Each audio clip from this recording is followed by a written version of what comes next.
Ayer, que firmó el presidente de la Nación para reformar nuestra ley migratoria, en la que proponían prohibir el ingreso o expulsar a los que pronuncien mensajes de odio contra nuestro país. Esto tenía que ver con toda esta oleada anti-argentina que se había generado post-mundial.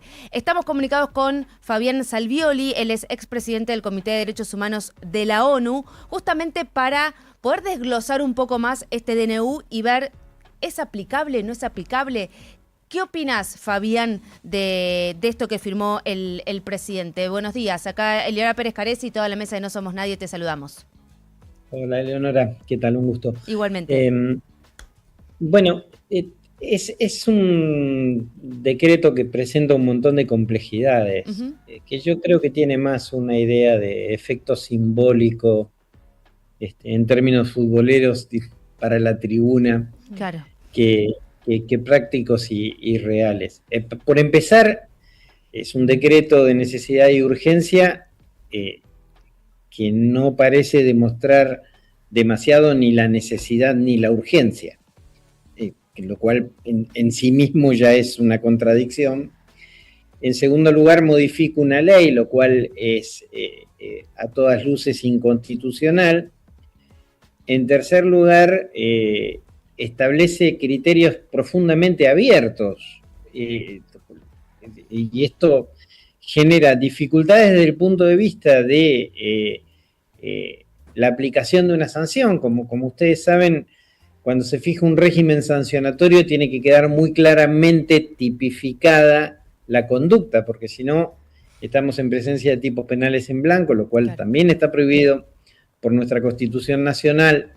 Es decir, ¿qué significa una ofensa a un símbolo patrio? ¿Quién lo va a determinar eso exactamente? Claro, queda todo muy a libre interpretación. Exacto. Y en cuarto lugar, no sé muy bien qué autoridad de aplicación va a terminar aplicando esto. Una autoridad migratoria no es necesariamente jurista como para poder, cualquiera que ha pasado una frontera lo sabe esto. En quinto lugar, choca de lleno con compromisos internacionales asumidos por el Estado al haber ratificado tratados que para colmo están incorporados a la Constitución Nacional. Así que no le puedo ver, aunque quiera, ningún aspecto positivo. Sí, no tiene ningún anclaje, no tiene alguna forma clara de ser practicable o efectivo, y para colmo, por lo que estamos charlando, lo que estás describiendo, como que carece de sentido común.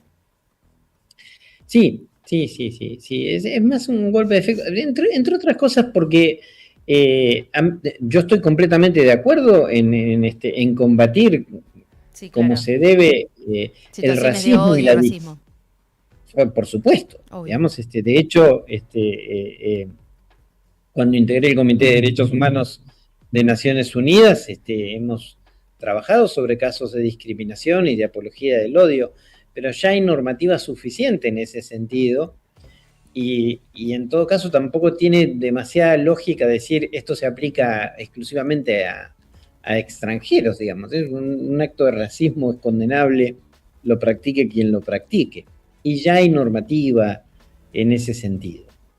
Eso iba a decir, ¿no? O sea, por un lado, cómo se reglamenta, cómo se operacionaliza este decreto eventualmente, y parece que quedaría completamente arbitraria una decisión respecto de si una persona ofende o no, y también me parece que podría uno decir, bueno, si políticamente estoy a favor no pasa nada, y si políticamente estoy en contra también. No tiene ni pies ni cabeza, ni jurídicamente hablando, ni cómo se aplica. Solo le entendería el motivo político para la tribuna, como bien decías antes.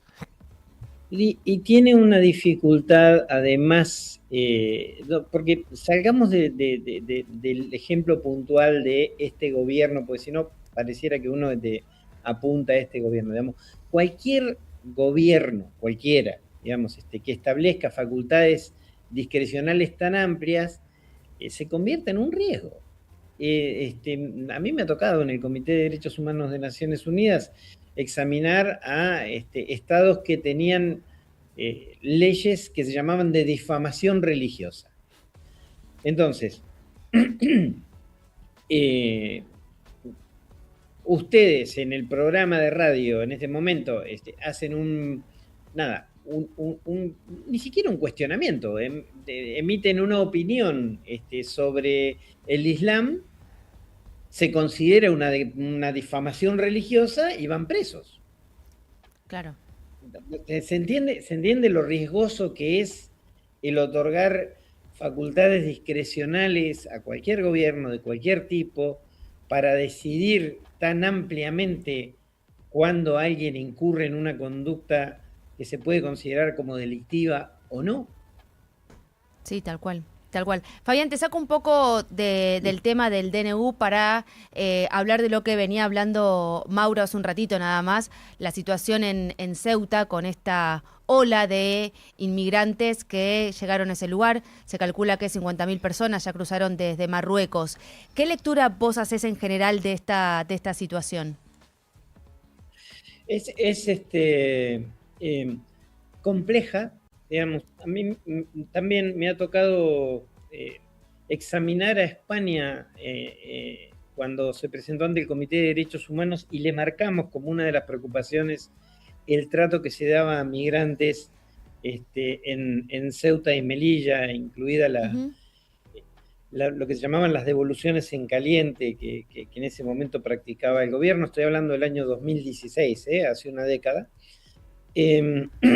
Ahora, este último suceso, y es solo una suposición, a mí me genera mucha perplejidad, porque es demasiado masiva la ola de migrantes como para no pensar de que estaba preparada. Claro. ¿No? Digamos, una cosa es, habitualmente llegan a las costas buscando un futuro mejor, personas que provienen de otros países. Todavía hoy muere mucha gente en el Mediterráneo, lo cual es una tragedia tremenda. Las políticas migratorias de Europa en ese sentido, particularmente de Italia y otros países, son execrables, son repudiables. Lo digo porque también, hablando en términos de racismo, los países con pasado colonial tienen poco que decir, ¿no? En ese sentido.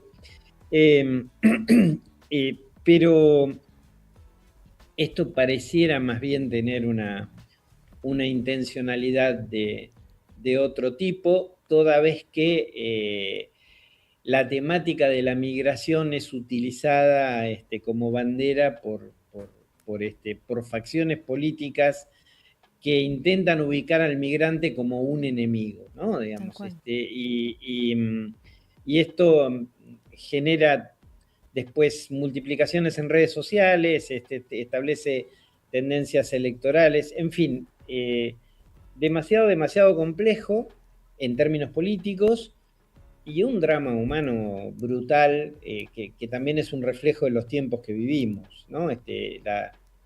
La deshumanización que nos impide ver a las personas como personas, y que cuando alguien sale desesperado de su lugar para ir a otro, no es porque quiere robar nada, ni porque quiere aprovecharse indebidamente de nada, sino porque tiene necesidades enormes como las que han tenido además muchos de nuestros abuelos o bisabuelos cuando han atravesado el océano para venir aquí, ¿no? Sí, tal cual. ¿Querías decir algo? No, sí, el problema justamente que lo mencionaba hace un rato de la securitización de la migración, que hace entender a la migración como un problema de seguridad nacional que tiene, o sea, si uno lee un punto de vista, ¿no? Que bueno, con la migración masiva puede llegar gente, puede en peligro la seguridad nacional, el tema es el caer todos en la misma bolsa y una política anti-migración que termina siendo redituable para algunos espacios más bien extremistas, no importa la orientación política, pero sí extremistas que dicen, claro, esto no funciona y que hoy es políticamente muy redituable. Sí, y vos sabés que cuando el mundo ha tenido estos posicionamientos así extremos, xenófobos, los resultados han sido malos. Tenemos sobrados ejemplos en la historia en ese sentido. Y la migración nunca es en sí misma un problema. De hecho, la persona migrante en general en otro país se esfuerza mucho más. Se esfuerza mucho más en términos Que en su propio laborales. territorio, sí, tal cual. Exactamente. Contribuye notablemente que hay personas de otros países que pueden cometer delitos.